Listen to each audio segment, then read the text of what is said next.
Katla has delivered mail and parcels to Holmön Island outside Umeå.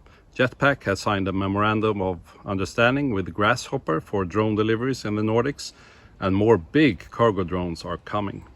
I'm Johan Erlandsson, and this is Future Country with some drone news. Gadget tester Marcus Brownlee has tried the Zipline P2 delivery system, and we get some nice close-ups of the drone, droid and the infrastructure.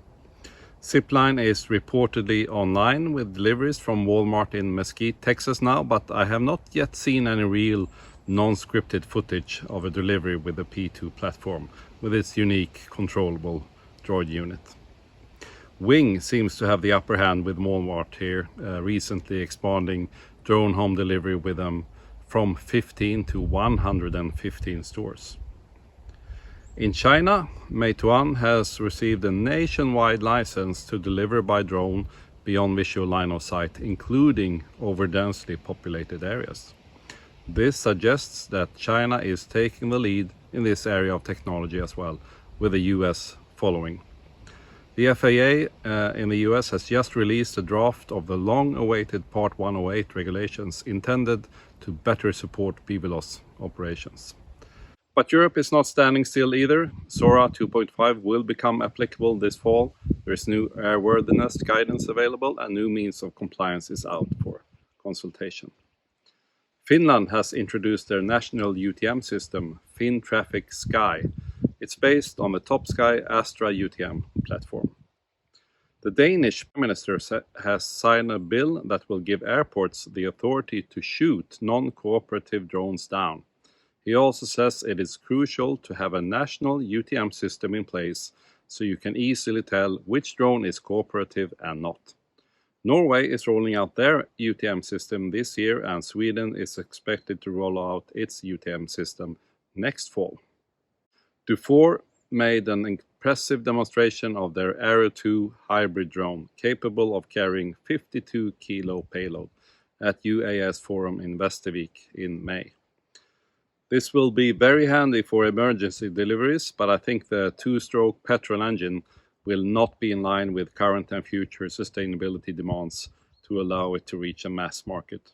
The fuel consumption is around 0.25 liters per 10 kilometers, so around half of a small petrol car.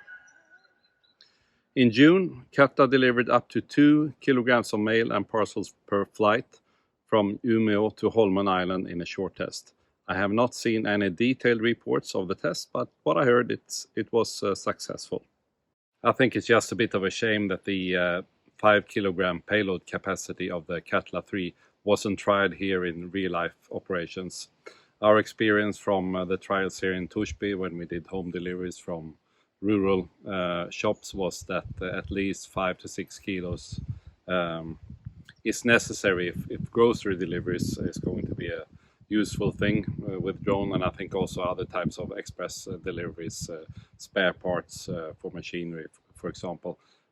You need a little bit higher payload capacity than the 2 kilos we usually see today. So that was a bit of a shame.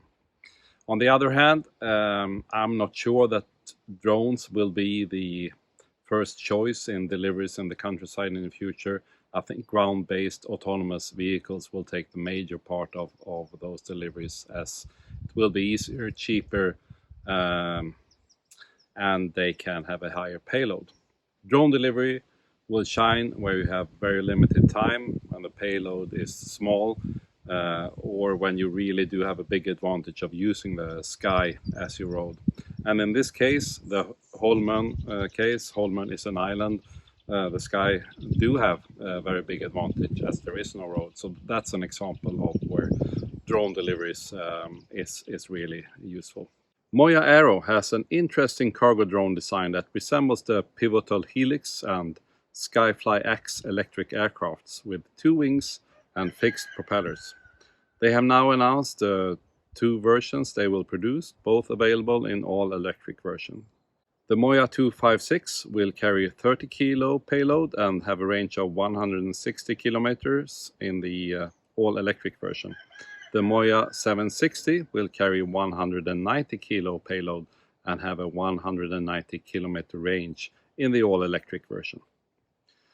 If this performance is compared with the Flynow in cargo version, the Moya wins big, as the Flynow only gets 50 kilometers of range with more or less the same payload capacity.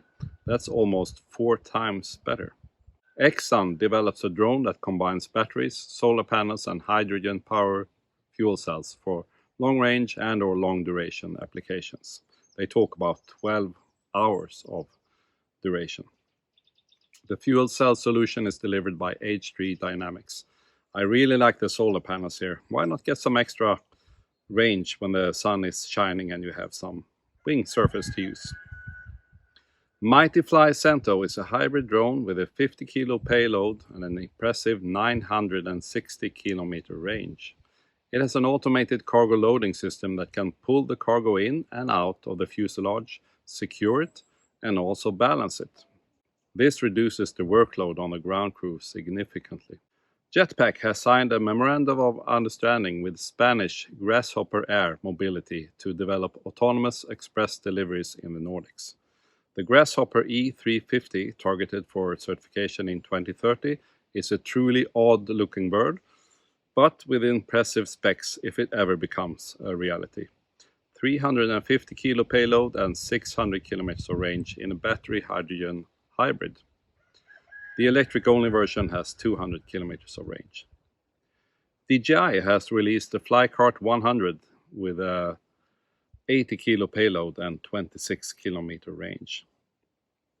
There is a couple of exciting drone demonstrations coming up in the near future in Sweden. In September, the region of Västra Götaland in Sweden will simulate U-Space in Bengtsfors, Dalsland, by letting several drone operators fly in a D area simultaneously, using the Naviation UTM system to avoid mid-air collisions. In Q3, UMS Skeldar will fly 160 kilometers from Norrköping to Visby, Gotland. Thanks for watching, and see you in the next one.